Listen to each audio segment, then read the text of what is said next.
پرچم دولتی همچون رمز اتحاد و سرجمی، دولتداری ملی و مایه افتخار و سربلندی خرد و بزرگ مملکت می باشد.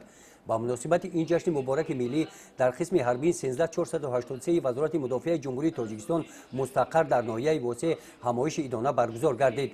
چاره‌بینی مذکور طبق نقشه چاره‌بینی‌های بخش کار با جوانان و ورزش، اشتراک اعضایان محفل پیروان پیشوای ملت، گیرندگان استیپندی پرزیدنت جمهوری تاجیکستان با احترام و صمیمیت بلند محبت به وطن، افتخار وطنداری جالب، خاطرمان و پرمضمون گذشت.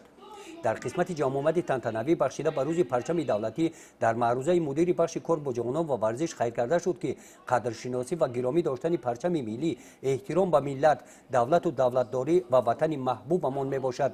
زیرا پرچم ما در زمان استقلالیت دولتی وسیله اساسی تحکیم وحدت ملی، راهنمای مردم کشور به سوی آینده نیک و نشانه پابرجا بودن دولت صاحب استقلال ما در عرصه جهان گردیده است. در این روز مبارک از چنین فرصت استفاده نموده از این منبر همچنین سربازان و افسران بخشیده به روز پرچم دولتی همدیگر را تبریک نموده ابراز نمودند که آنها کوشش می‌نمایند با خدمت صافدلانه در صف قواهای مسلح جمهوری تاجیکستان به باوری پیشوای ملت پرزیدنت جمهوری تاجیکستان محترم امامعلی رحمان سزاوار باشند.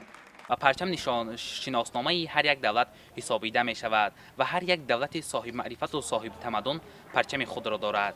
اگر به صفحه های تاریخ نظر افکنیم، هنگامی که دو قبیله با همدیگر رقابت می کردند در صف پیش پرچم ایستاد و اگر پرچم به زمین افتاد نشانه مرگ آن دولت حسابیده می شد. اکنون تصور کنید که پرچم چقدر بزرگ است که حتی در نزد آن اساسگزار صلح و وحدت ملی، پیشوای معظم ملت، پرزیدنت جمهوری تاجیکستان محترم امامعلی رحمان سر تنظیم فرود آورده سوگند صداقت بیان نمودند.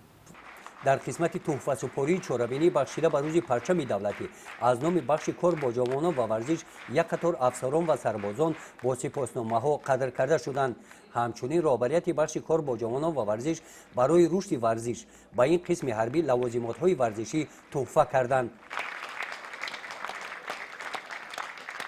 قسمت فرهنگی چاره‌بینی بخشیده به روز پرچم دولتی در قسم حربی با برنامه رنگین کنسرتی از ایجادیات ادیبان معاصر تاجیک به موضوع افتخار وطنداری بخشیده جنبش گردید. گزارش خواجه نظریف خدای نظر ظهروف از ناحیه بوسه برای برنامه اطلاعاتی نوید